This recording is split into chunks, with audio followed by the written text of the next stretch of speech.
What's happening, my fellow geeks and geekettes? Welcome to a cheeky little episode of Chris's Custom Collectibles. And today, after weeks of trying to get around to finally customizing this guy, we are going to be pimping out the McFarlane Toys Ben Affleck Batman figure from The Flash. Now, this is, without a doubt, one of the strangest looking Batman figures from the McFarlane line. This is obviously Ben Affleck's suit that he sports at the beginning of The Flash. It is a very strange costume to say the least, and it's also a very strange head sculpt on this figure to say the least. He has gone full Giga Chad, but we're going to pimp him out, paint him up, and make it look as accurate as possible to the screen-used costume. Now, the cool thing is about this costume, I will give it that they did the blue-gray aesthetic of the suit when it comes to the cowl, the cape, the gauntlets, the boots. They are an off blue, like a very, very dark, almost like dark navy blue. We also have the gray undersuit, but also we have like motocross armor on top. Look, it's a very strange suit to see on screen.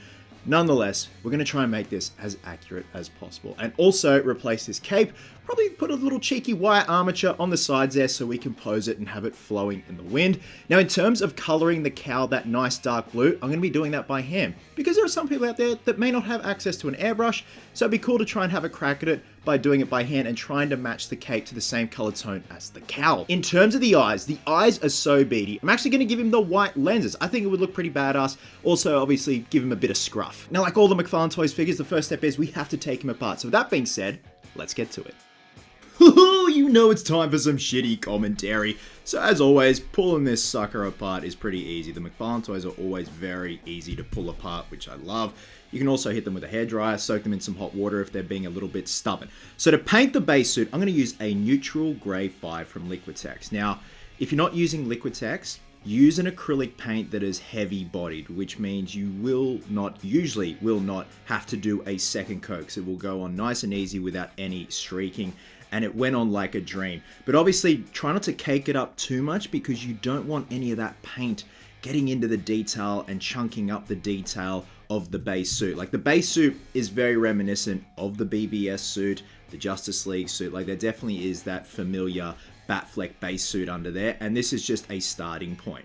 So once all the grey was applied to the undersuit parts, I just grabbed some good old-fashioned black kiwi shoe polish and just started doing a wash just to soak into all the detail, all those hard edge lines there, and then dab the excess off with a paper towel just to darken the grey and get that base dark color, and then obviously go back over certain areas with more shoe polish. Now, this only had a little bit of water added, and in terms of ratio, like I've said in the past, I just eyeball it. You can see right there, it's not a full shoe polish. There definitely is water added there. And it turned out great. Like, it definitely does darken that grey. Now, I just got an ivory black oil color, which I will be using later, just to go around all the hard edges that the shoe polish doesn't exactly pick up all the time. And it worked out great just to get those hard edge lines like the ab plates and stuff like that. But you got to be very, very careful. And I really took my time with this one, but it makes those details pop, as you can see right there. Otherwise, they'd be hidden.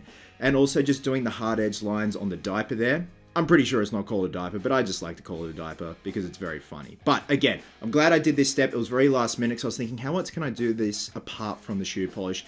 And the oil color worked out fine. Now, of course, it's not a custom collectible without some good old-fashioned silver leaf rub and buff. And this is for the armor plating. This is for what I call, and a lot of people call, the motocross armor look. So as minimal as you can on the brush, and just start to dry brush that rub and buff on, and trying to keep it off the actual chest emblem itself, because the chest emblem is pretty much just a matte black from what I've seen on the suit anyway. So I was pretty happy how that turned out. You might have to build it up in some layers, and then obviously just doing the thigh pads there. I also did the boots, the gloves, just the overall plated areas. That's what you do. So I'm just going to grab some Lemire Old Brass for the belt, and as well as the fins on his gauntlets. It's just too much of a bland looking gold for my liking, and just doing this little step again, like the ab plates there and the hard edge lines of the undersuit, just makes the details on this sculpt pop. And just obviously going over the fins right there. I don't actually know if the fins are gold, but anyway, I'm just going to grab a metallic silver from Lemire now and go over those webbed parts there on the motocross armor, just so it breaks up the difference between the rub and buff and also the webbing, if you know what I mean. So Not all parts of the webbing are the same color as the rub and buff. I do think there are different elements and different colors and tones and stuff like that the more I look at the suit, even though what I'm relying on are screen grabs.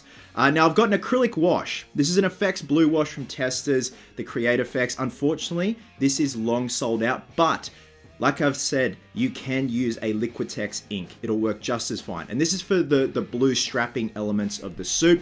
There are the blue elements of the suit, which I love. You know, they finally did the gray and blue look of the suit, which is fantastic. So there are certain strapping areas, whether it be the gloves, the boots, the torso area and stuff like that, and around the thighs that have that blue strapping. And again, just breaks up the monotony of the suit itself and just, you know, instead of just being gray. So I'm also going to do this to the cowl. Instead of using an airbrush, because this is what I like to do. I like to achieve effects without an airbrush, because sometimes people don't have airbrushes. Definitely have to update my airbrush, but it was one of those things where if you put it on thin enough, build up your layers, you can make this cowl look naturally sprayed. Like it has that sprayed effect, like it doesn't streak. Camera's getting out of focus, so I just had to reposition it. And just let it dry between coats. Otherwise, if you don't let it dry, that's when you are going to get the streak look.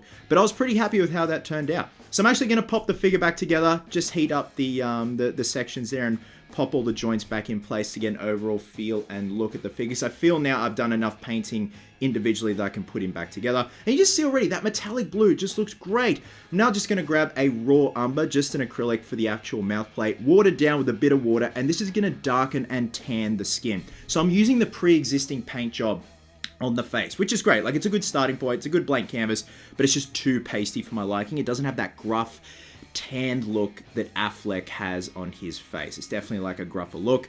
Let it dry a little bit and then dab away the excess with a paper towel or some toilet paper, as I've got right there. And you can see already, it just changes the color tone of the face and makes it much more Batman-esque, if that makes sense. And it highlights all the detail, like the cheeks there, the lips and stuff like that, so it complements itself very well. I'm just gonna grab that ivory black oil color once again that I used on the hard edge pieces of the undersuit and do his 5 o'clock shadow. Very reminiscent of how I did the rub and buff, as little as possible on the brush, and it turned out an absolute treat. In terms of painting the lenses, it's just a titanium white from Liquitex. Easy done. And the very last step in this custom collectible, the cape. So I've drawn out a template here, so pretty obvious. This is going to hook in under the cowl that we're going to be gluing this in. So it's 14 centimeters down. I know it says 13, but I'm actually going to go 14 centimeters out. So I found some pleather at Spotlight, and it has a silver sheen on it. If we do use black leather and we coat it in the same blue ink that we coated the cowl in, you're not going to see it. You need something that has a shade that is not black. So the silver worked well because I painted the silver on some of the straps on the bat suit and then painted the blue ink over, and it worked well. So I'm doing the same for the cape. Try match it as close as I can to the cowl itself.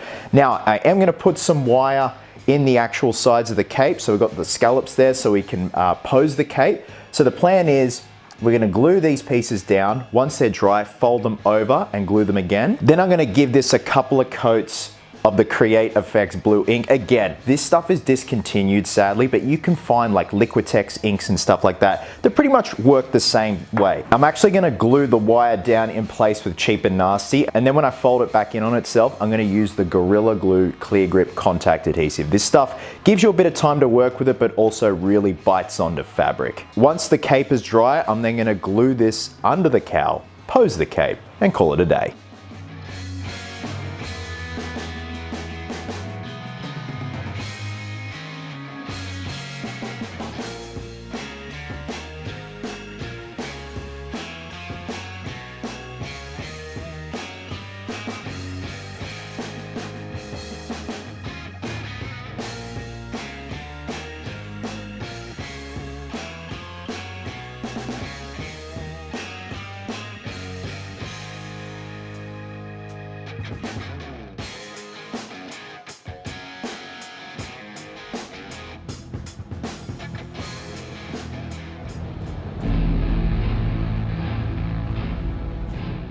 I'm not gonna lie, I thought this was not gonna turn out at all, but I'm so happy with the end result. It's like night and day in terms of the before and after, so very happy with how it turned out, Geeks and Geekettes.